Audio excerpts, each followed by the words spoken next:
This is the Nightwolf howling at you, and today we're going to be taking a look at the Masters of the WWE Universe, Macho Man Randy Savage, the Master of Macho Madness. So I had tried recording this review once before,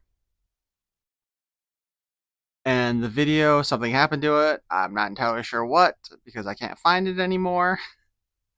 So I'm redoing it. I don't have the back of the box. I have an idea of where it is, but actually locating where it's stored is going to be more difficult than just, talking about it like this.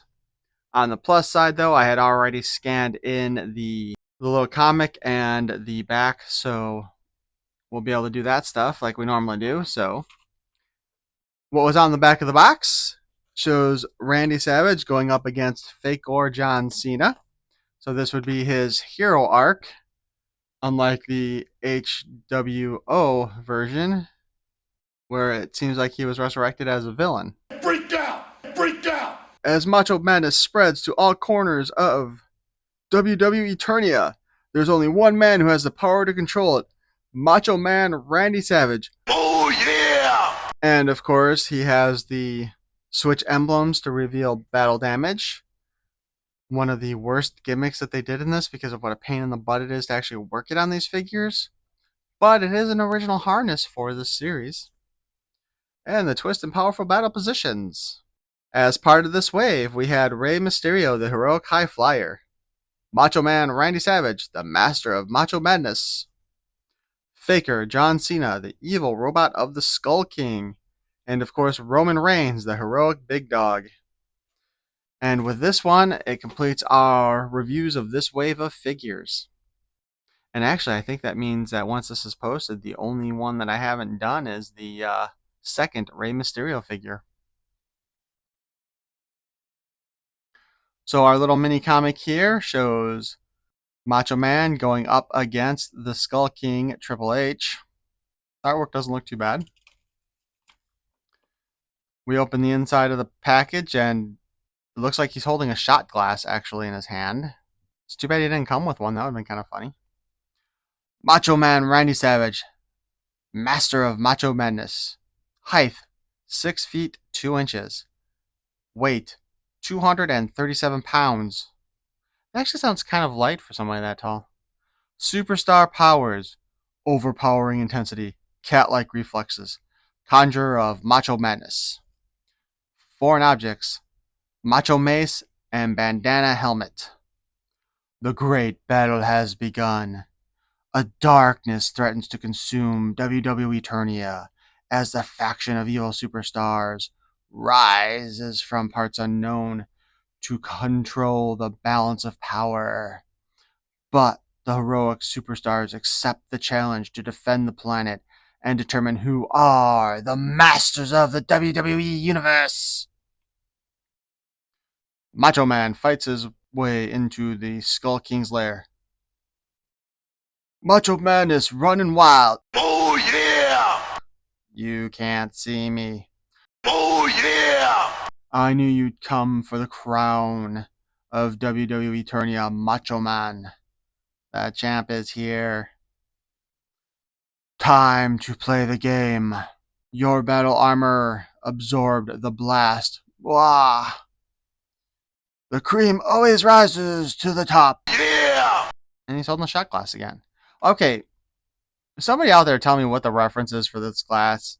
Is it actually supposed to be like a glass of cream and not a shot glass? Or is it tequila and cream? On the back, we have the cross sell once more with Faker John Cena, the evil robot of the Skull King, Macho Man Randy Savage, the master of Macho Madness, Roman Reigns, the heroic big dog, and Rey Mysterio, the heroic high flyer.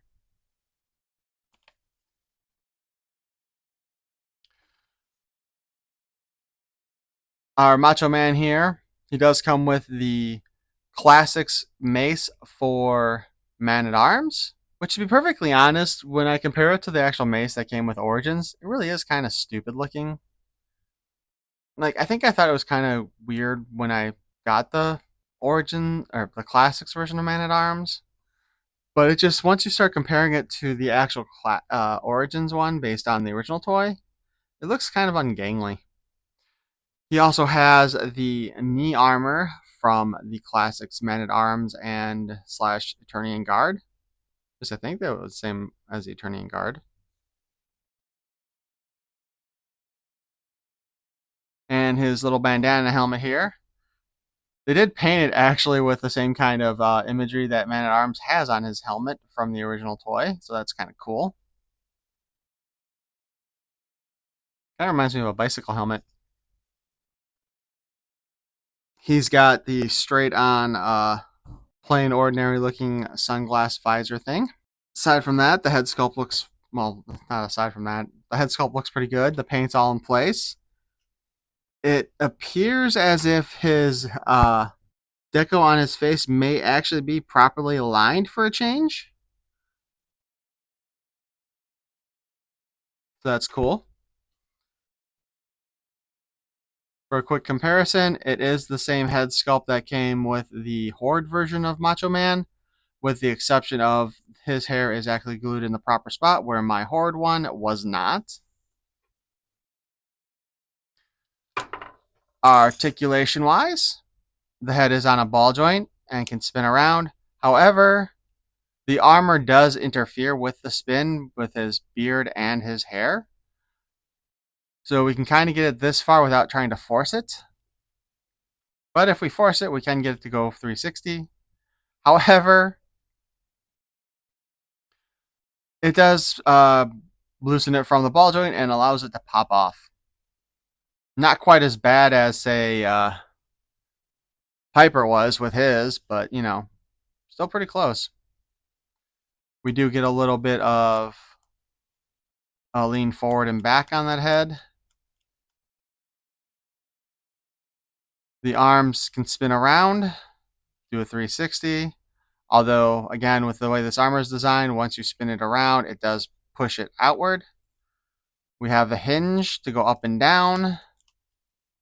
We have the single hinge at the elbow, so we get that less than 90-degree lean. And then we can spin this all around. The hand is at a 360 spin with the in and out articulation. So with this armor, doing the waist joint is always fun because it cracks open the shell of the armor. So once we spin it, we see it pops open. So you can do a 360, but his shirt is going to come loose. So you just need to reseal it afterwards. Standard WWE diaper with Macho Man written on the butt. Leg can kick up about that far. Kick back only that far. But we still get a pretty good range of motion as far as kick goes. He's going to hit somebody in the chest. The knee has a less than 90-degree bend in it. Surprisingly enough, the leg armor does not really interfere with that bend. There is a boots cut. Again, the leg armor doesn't really interfere with it as long as you hold it outward. He's also got little stars on the side of his feet, or calves. Hinge at the ankle, spin also at the ankle.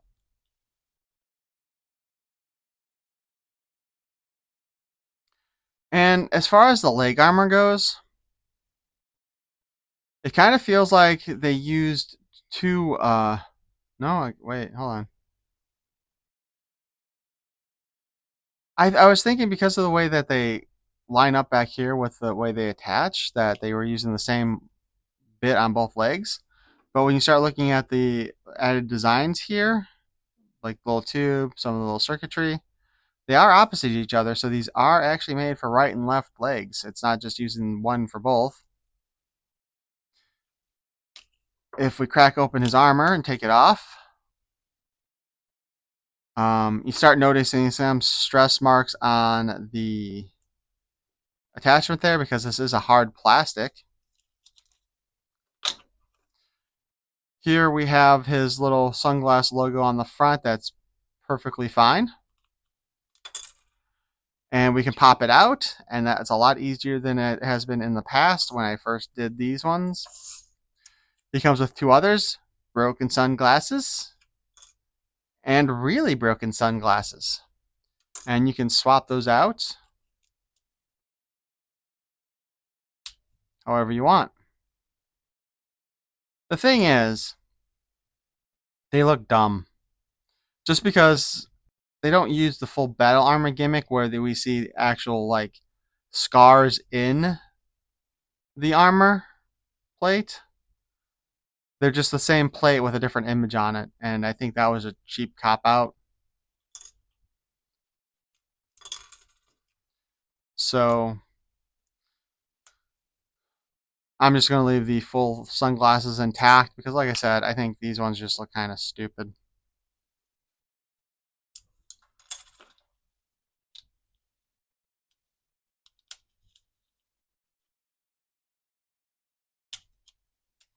I also really hate getting the armor back on.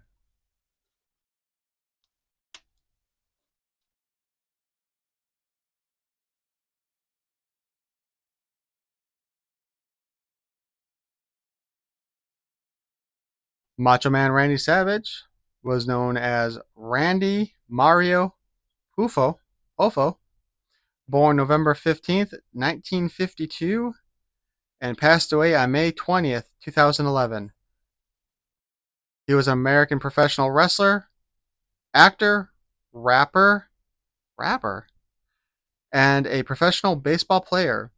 He is best known for his time in the World Wrestling Federation, the WWF, later renamed the WWE, and the World Championship Wrestling, the WCW. He was also known by the ring names of Randy Poffo, Randy Savage, The Spider, The Big Gino, Mr. Madness, Destroyer, and Executioner. Savage had 10 World Championship rings during his 32-year career, 2 in the WWF, World Heavyweight Champion, 4 as the WCW World Heavyweight Champion. As a WWF champion, he held similar drawing power as Hulk Hogan. A one-time WWF International Heavyweight Champion, he was named by WWE as the greatest title holder of all time and credited for bringing a higher level of credibility to the title through his amazing in-ring performances. Savage was signed by the St. Louis Cardinals organization as a catcher out of high school. He was placed in the minor leagues to develop, where he played mostly as an outfielder in the Cardinals and Cincinnati Reds farm systems. When he was 18, he began playing minor league baseball. Savage would swing a bat into a hanging car tire to strengthen his hands and utilize his legs during swings. The technique was so effective that Larry Herndon used it during his career as a baseball coach. Savage injured his right throwing shoulder after a collision at home plate, and he learned to throw with his left arm instead. Savage's last season was 1974 when he played for the Class A Tampa Tarpons in the Reds organization. In case you're wondering, a tarpon is a type of fish. He played 289 games over 4 minor league seasons, batting a .254 with 16 home runs and a 129 RBI. Sadly, on the morning of May 20th, 2011, Savage was driving his Jeep Wrangler near his home in Seminole, Florida, with his wife in the passenger seat when he became unresponsive and crashed into a tree. Paramedics arrived soon after and found him dead at the scene at age 58. And found him dead at the scene at age 58. Savage and his wife had been wearing seatbelts. She suffered only minor physical injuries in the crash. An autopsy performed found that he had an enlarged heart and advanced coronary artery disease with more than 90% narrowed, which resulted in a sudden heart attack. The drugs found in his system included a prescription painkiller and a small amount of alcohol. Savage has never been treated for heart problems, and there was no evidence that he was aware of his heart condition. And I think for this ring match, we are going to have a special battle, past versus future, with the Macho Man of Macho Madness and the HWO Horde World Order Macho Man fighting against each other in the ring. Up next, we have Savage versus Savage, as the Macho Man of Macho Madness fights against the Macho Man of the Horde World Order. Good versus evil. Just as a little note before we get into the ringside battle, I do want to say, as far as the look goes, I do prefer the Horde World Order version of Randy Savage compared to his Macho Madness version, just because I think the black, white, and silver color scheme looks a lot cooler on this figure. And it just makes it extra disappointing that his hair is so screwed up on this one. Just as a quick reminder for those who did not see the original Randy Savage review that I did. Anyway, time for the fights. Oh yeah! Macho Madness has disarmed the Horde World Order. Woohoo!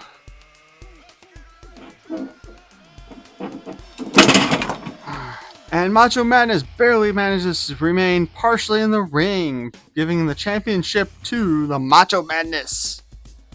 I hope you enjoyed this video. Please feel free to like, comment, and subscribe. And please get ready for the slow-mo. Peace and love. Oh yeah!